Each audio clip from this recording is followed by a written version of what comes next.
Áudio 10. Olá, amadas e amados do Senhor. Meu nome é Ana Amélia Vieira, falo da cidade de Rio Verde, Goiás. Estou mais uma vez aqui para darmos continuidade ao nosso estudo do livro Armado para a Guerra, do autor Rick Renner. Estamos dando sequência nos nossos estudos. O Senhor tem nos abençoado grandemente nesses dias de estudo, de batalha, de guerra, mas com a certeza da vitória. Vamos para mais um estudo neste dia?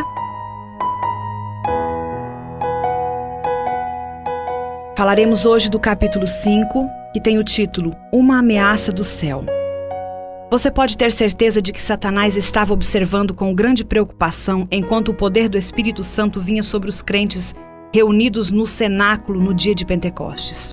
Com o surgimento da Igreja Sobrenatural de Jesus Cristo em Jerusalém, o diabo soube, sem sombra de dúvida, que o seu domínio terreno não estava mais seguro.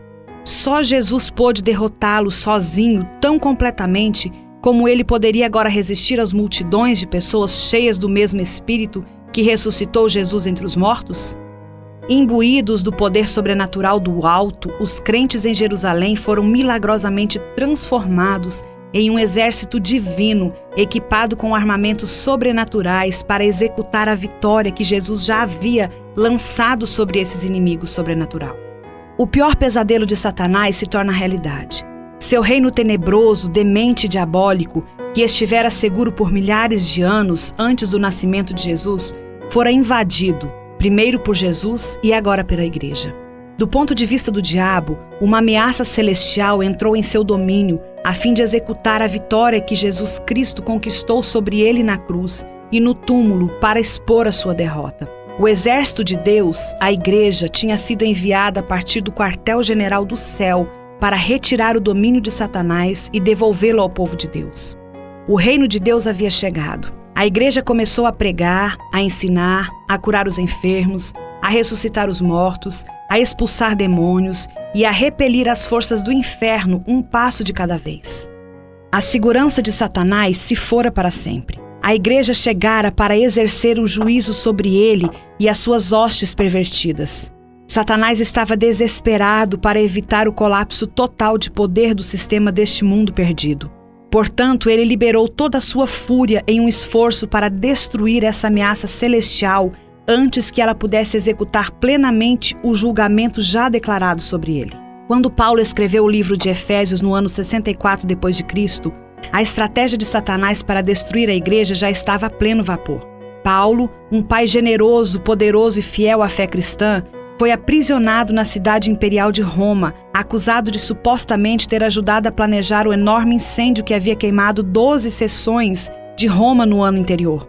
Na verdade, foi Nero, o imperador governante da época, que planejou o incêndio. Nero, na verdade, acreditava em sua própria divindade, um engano que era encorajado por sua mãe, influenciada por demônios, Agripina. Assim, no ano 63 d.C., Nero compareceu diante do Senado romano e solicitou a reconstrução de uma grande parte de Roma, o que naturalmente incluía todos os ídolos à sua própria imagem, posicionados por toda a cidade. Assim, ele argumentava os bons cidadãos romanos que poderiam adorá-lo em qualquer ponto da cidade e em qualquer dia da semana. Quando o senador se recusou a conceber o pedido de Nero, ele voltou para casa. Diz a tradição que ele então colocou tochas nas mãos dos seus servos e ordenou que eles queimassem a cidade imperial até o chão. O pensamento demente de Nero era: se eles não me deixam derrubá-la, vou queimá-la. Depois de examinarem a cidade de Roma, quando o incêndio finalmente foi extinto, ficou óbvio para os membros do Senado que Nero havia planejado aquele incêndio. A única parte de Roma que não queimou foi o distrito onde Nero estava trabalhando na construção de seu novo famoso palácio. Ao descobrir essa conveniente evidência, os membros do Senado perceberam que Nero estava por trás do incêndio devastador que queimou gravemente sua amada cidade e imediatamente começaram a planejar o julgamento e a execução do imperador. Foi então que Nero, capacitado e inspirado pelo próprio diabo, começou a alegar publicamente que os cristãos incendiaram a cidade imperial. Por causa da notoriedade de Paulo como líder cristão, ele foi capturado e aprisionado por sua suposta participação no incêndio que Nero havia orquestrado. Essa não era a primeira vez que Paulo era aprisionado, mas dessa vez ele passaria o restante da sua vida acorrentado a um soldado romano fortemente armado em uma cela de prisão em Roma.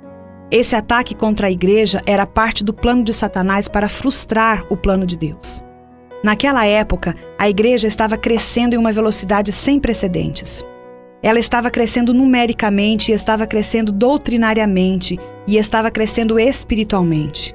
Portanto, antes que todo o império pudesse sair das mãos de Satanás e passar ao controle do exército vitorioso de Deus, a igreja, o inimigo atacou cruel e rapidamente para abortar a obra de Deus. Como sempre acontece, esse ataque demoníaco que se destinava a destruir a igreja não teve êxito no fim das contas. Porém, na verdade, ajudou a promover e avançar o evangelho. Os ataques demoníacos que não prosperam. Nenhuma das estratégias de Satanás para destruir a igreja jamais teve êxito. Estudando a história da igreja, fica evidente muito depressa que cada ataque que o inimigo lançou contra a igreja, no fim, ajudou a promover a causa de Jesus Cristo. 2000 anos de experiência nos dizem enfaticamente que o diabo absolutamente não tem nenhuma estratégia vitoriosa. Ele simplesmente não sabe como vencer. Ao fazer Paulo ser aprisionado por sua fé, o diabo pensou que poderia destruir o ministério de Paulo. Mas essa absolutamente não foi uma estratégia vitoriosa para o diabo. Aprisionando Paulo, o diabo cometeu o terrível erro de colocá-lo em uma situação em que ele não tinha nada para fazer, exceto ouvir o Espírito Santo. Essa estratégia de Satanás fracassou completamente. Durante seus vários confinamentos na prisão, Paulo recebeu algumas das mais incríveis revelações de todo o Novo Testamento. Os livros de Gálatas, Efésios, Filipenses, Colossenses, 2 Timóteo e Filemão. Todas as revelações contidas nessas epístolas são o resultado do tempo em que Paulo passou na prisão. Assim vemos o motivo pelo qual Paulo disse: pelo que estou sofrendo, até algemas como malfeitor, contudo a palavra de Deus não está algemada. 2 Timóteo 2:9. Se Paulo nunca tivesse estado algemado na prisão, talvez não tivesse escrito esses livros vitais no Novo Testamento. Você pode imaginar como teria sido agitado o ministério dele fora daqueles muros da prisão? Seu ministério talvez fosse mais exigente do que qualquer ministério da história. Como apóstolo, Paulo fora consumido pela ideia de estabelecer novas igrejas, discipular novos líderes e ajudar a corrigir os problemas da igreja local. Fora daqueles muros da prisão, seu ministério era extremamente eficaz e prejudicial ao demônio das trevas. Prendendo Paulo em cadeias e o lançando no cárcere, o diabo calculou que essa eficácia seria destruída. Mas o diabo estava errado. A eficácia de Paulo aumentou. A história está cheia de cálculos errados do diabo. Outro exemplo encontra-se na história sobre o apóstolo João. O diabo inspirou Domiciano, imperador romano, a aprisionar João na ilha de Patmos, colocando João nessa pequena ilha no meio do mar Mediterrâneo. Satanás pensou que pudesse destruir a eficácia de João no ministério. Esse foi mais um terrível erro. Isolando João na ilha de Patmos, o diabo ajudou a posicionar João para receber o livro de Apocalipse. E quanto ao erro de cálculo que o diabo fez com relação a Áquila e Priscila? Essa é outra ilustração extremamente dramática de como as estratégias de Satanás sempre dão errado. Os relatos da igreja primitiva revelam que Áquila e Priscila fundaram a igreja de Roma. De fato, a igreja em Roma, na verdade, se reunia na casa deles quando foi estabelecida em princípio. Então, a grande perseguição contra os judeus começou durante o reinado do imperador Cláudio. Como muitos outros crentes que viviam nas colônias judias de Roma, Áquila e Priscila foram expulsos da cidade.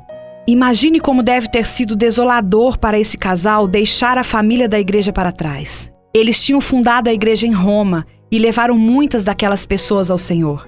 Eles ajudaram as pessoas a serem cheias com o Espírito Santo e lhes ensinaram, discipularam e viram crescer em seu relacionamento com o Senhor. A família da igreja de Roma era preciosa e querida aos corações de Áquila e Priscila. Mas agora, contra sua vontade, eles estavam sendo obrigados a deixar tudo para trás. Você pode ter certeza de que, em sua natureza humana, Áquila e Priscila pensaram que tudo estava acabado para eles quando foram expulsos de Roma. Pense no quanto o coração deles deve ter ficado arrasado enquanto faziam as malas e diziam adeus à família da igreja que permanecia em Roma. Com certeza, eles pensaram que o seu ministério terminara. No entanto, o maior ministério desse casal começou depois que eles partiram de Roma. Uma vez expulsos de Roma, Áquila e Priscila viajaram para o leste e se estabeleceram na cidade de Corinto, onde entraram para o comércio de construção de tendas e mais tarde conheceram Paulo. Na viagem subsequente de Paulo a Éfeso, ele levou Áquila e Priscila com ele. Ali o casal conheceu Apolo, um judeu da Alexandria extremamente influente e instruído que fora visitar Éfeso. Foi durante a visita de Apolo a esta cidade que Áquila e Priscila lhe expuseram o caminho de Deus mais perfeitamente, que está em Atos 18, do 24 ao 26. Apolo eventualmente se tornou pastor da igreja de Corinto. Se Áquila e Priscila tivessem tido permissão de permanecer em Roma, talvez nunca conhecessem Apolo e o conduzissem ao Senhor.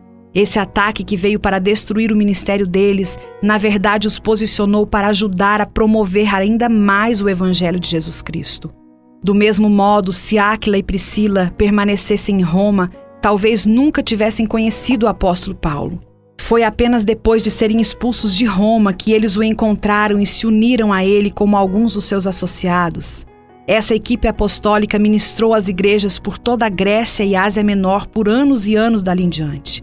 Assim, embora o diabo pensasse que estava destruindo para sempre o poderoso ministério de Áquila e Priscila, expulsando-os de Roma, ele na verdade os estava posicionando para subirem a um nível mais alto no ministério que eles jamais haviam experimentado. Se o diabo nunca os tivesse atacado e expulsado de sua obra em Roma, talvez ele nunca tivesse saído de Roma e entrado nesse campo missionário maior. Uma porta fechada nunca significa um fracasso. Não importa o que o diabo tente fazer a você, a sua família, a sua igreja ou seu ministério. Você precisa continuar a resistir firme na fé. Ao fazer isso, Deus reverterá o ataque do inimigo para que ele coopere para o avanço do seu reino. Mesmo que suas finanças estejam atacadas e o plano de Deus pareça parado em sua vida, Deus é capaz de usar essas estratagemas malignas e transformá-las para que elas cooperem para o seu bem. Como Paulo disse, sabemos que todas as coisas cooperam para o bem daqueles que amam a Deus, daqueles que são chamados segundo o seu propósito. Romanos 8, 28. Uma porta fechada não significa fracasso. Se uma porta se fecha no seu rosto e parece que tudo está acabado, aguente firme e não julgue apressadamente a situação. O que o diabo fez para ferir você, Deus usará para abençoá-lo. Deus pode estar preparando-te para abrir uma porta maior e mais eficaz de oportunidade que jamais foi disponibilizada a você. Paulo sofreu muitos golpes do inimigo, os quais, naturalmente falando, deveriam tê-lo ferido mortalmente. No entanto, no fim das coisas, ele ainda estava vivo e florescendo no ministério. Tendo visto a fidelidade de Deus em tantas ocasiões, Paulo olhava os problemas de frente com confiança e declarou: em todas essas coisas, porém, somos mais do que vencedores por meio daquele que nos amou. Romanos 8,37. Observe que Paulo nos chama de mais que vencedores. A expressão mais que vencedores foi extraída da palavra grega, upérnicos, que é um composto de duas palavras, uper e nikos. Parece que essa é a primeira vez que a palavra upérnicos era usada na literatura grega. Ela foi cunhada pelo próprio Paulo. Por que é importante saber isso? Porque nos diz que não haviam palavras suficientes no idioma grego para expressar o que Paulo queria dizer. Portanto, ele inventou a sua própria palavra. Unindo as palavras uper e nikos em uma só palavra, Paulo fez uma declaração fabulosa e completa e cheia de poder. A expressão mais que é uper, significa literalmente mais acima e além. Ela retrata algo que está muito além da medida. Derivamos a palavra super da palavra uper. Como usada nessa passagem, ela transmite a ideia de superioridade. Significa maior, superior, mais alto, melhor, nitidamente superior, máximo, supremo ou principal. Também significa ser de primeira linha, primeira classe, excelente, insuperável, inigualável, incomparável por qualquer outra coisa. Agora Paulo usa essa palavra para denotar que espécie de vencedores nós somos em Jesus Cristo. Somos hipervencedores. A palavra hiper dramatiza a nossa história. Significa que somos vencedores maiores, vencedores superiores e melhores. Nenhum adversário ou qualquer inimigo é páreo para nós. Somos vencedores por excelência, vencedores supremos, vencedores de primeira linha, de primeira classe, vencedores principais, vencedores insuperáveis, vencedores inigualáveis, vencedores incomparáveis. Tudo isso é o que a expressão mais que significa. A palavra vencedor vem da palavra nikos. Ela descreve um conquistador, campeão, vencedor ou senhor. E é a imagem de uma força avassaladora que prevalece. A palavra nikos é uma palavra dramática que retrata alguém que é completamente vitorioso. Entretanto, Nikos sozinho não era forte o bastante para defender o ponto de vista de Paulo. Então ele uniu a palavra uper e nikos para defender ainda melhor o seu argumento. Chamando-nos de mais que vencedores, Paulo nos diz que em Cristo somos vencedores avassaladores, vencedores por excelência ou vencedores tremendos. Essa palavra é tão cheia de poder que uma pessoa poderia traduzi-la por uma força vencedora fenomenal e arrasadora. A partir de toda essa explicação, podemos perceber melhor que Paulo queria dizer quando nos afirmou isso. Mas em todas essas coisas somos mais que vencedores por meio daquele que nos amou. Ele não está se referindo a uma vitória pequena. Ao contrário, ele declara que somos vencedores poderosos. Somos uma força de conquista fenomenal e poderosa. Com o poder de Jesus Cristo à nossa disposição, podemos ter certeza de que nem a morte, nem a vida, nem os anjos, nem os principados, nem as potestades, nem as coisas do presente, nem as coisas do porvir, nem altura, nem profundidade, nem qualquer outra criatura poderá nos separar do amor de Deus que está em Cristo Jesus. Romanos 8, 38 e 39. Não importa o que o diabo tentou fazer com você no passado. Independentemente dos ataques que vieram contra você, contra sua família, seus negócios ou seu ministério, no fim esses ataques cessarão e fracassarão completamente. Embora o diabo possa tentar abortar o plano de Deus para a sua vida, a Bíblia promete que nenhuma arma forjada contra ti prosperará. Isaías 54, 17. Cada ataque que cruzar o seu caminho finalmente cooperará para o seu bem, porque você ama a Deus e foi chamado segundo o seu propósito. Ao longo dos séculos, o plano de Satanás não mudou. Ele ainda odeia a Igreja de Jesus Cristo. Ele ainda despreza a pregação e o ensino da palavra. Ele ainda está tentando impedir que a Igreja exponha a vitória de Jesus sobre ele e execute o julgamento que a palavra de Deus declarou sobre ele. Satanás ainda procura ativamente nos destruir. A Igreja ainda é uma ameaça ao seu domínio, a qual ele procura se opor com todas as suas forças. Glória a Deus por este capítulo. Maravilhoso, esclarecedor, poderoso em Deus, forte, para nós nos revestirmos cada dia mais. Deixa eu orar por você. Pai amado, Senhor da minha vida, obrigada, Jesus, por tudo. Obrigada por este estudo, obrigada por estes esclarecimentos, obrigada por estar trabalhando em nossas vidas. Continue no controle, Senhor, a Tua palavra nos garante que em Ti somos mais do que vencedores. Abençoe a minha vida, abençoa a minha casa, abençoa todos os meus, abençoa as pessoas que me ouvem, esteja conosco, Pai. Este é o desejo do nosso coração, te pedimos, rogamos e em Ti agradecemos. Em nome de Jesus. Amém. Voltaremos amanhã, em nome de Jesus. Deus te abençoe.